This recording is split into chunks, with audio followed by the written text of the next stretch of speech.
Ketahui pengertian dari sumber daya alam. Sumber daya alam adalah segala sesuatu yang ada di lingkungan alam, baik fisik maupun hayati, yang dapat dimanfaatkan oleh manusia guna memenuhi kebutuhan hidupnya agar lebih sejahtera. Klasifikasi sumber daya alam terbagi menjadi 3. Yang pertama, berdasarkan potensi, yang kedua, berdasarkan jenis, dan ketiga, berdasarkan sifat.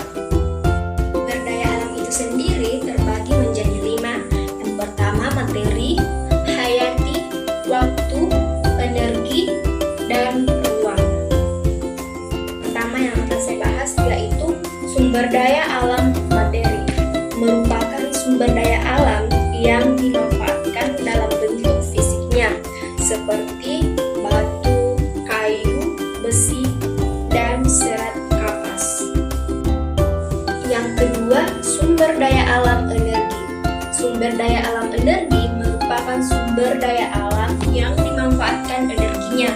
Contohnya, minyak bumi, gas bumi, sinar matahari, dan air terjun.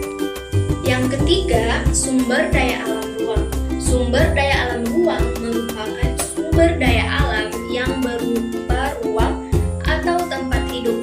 Makin besar kenaikan jumlah penduduk, sumber daya alam ruang makin sulit diperoleh. Contohnya seperti pertanian dan tempat tinggal. Keempat, sumber daya alam hayati. Sumber daya alam hayati adalah sumber daya alam yang berbentuk makhluk hidup, yaitu hewan dan tumbuhan. Yang terakhir, yang kelima, sumber daya alam waktu.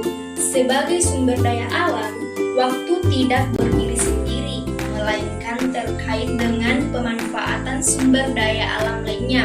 Contohnya, air sulit didapatkan pada saat musim kemarau. Akibatnya, mengganggu tanaman pertanian. Berdasarkan jenisnya, sumber daya alam terbagi menjadi 2, yaitu biotik dan abiotik. Yang pertama, sumber daya alam biotik. Sumber daya alam biotik merupakan sumber daya alam berupa makhluk hidup. Sumber daya alam tumbuhan disebut sumber daya alam nabati, sedangkan sumber daya alam hewan disebut sumber daya alam hewani. Contoh biotik, hewani dan nabati bisa kita lihat pada gambar. Yang kedua, sumber daya alam abiotik.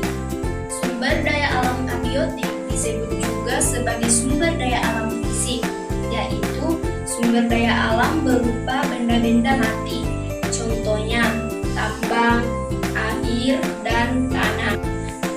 Berdasarkan sifatnya, sumber daya alam terbagi menjadi 2, yaitu sumber daya alam yang dapat diperbaharui dan sumber daya alam yang tidak dapat diperbaharui.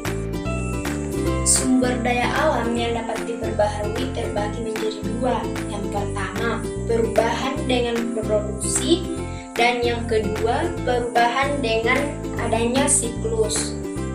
Yang pertama, perubahan dengan produksi.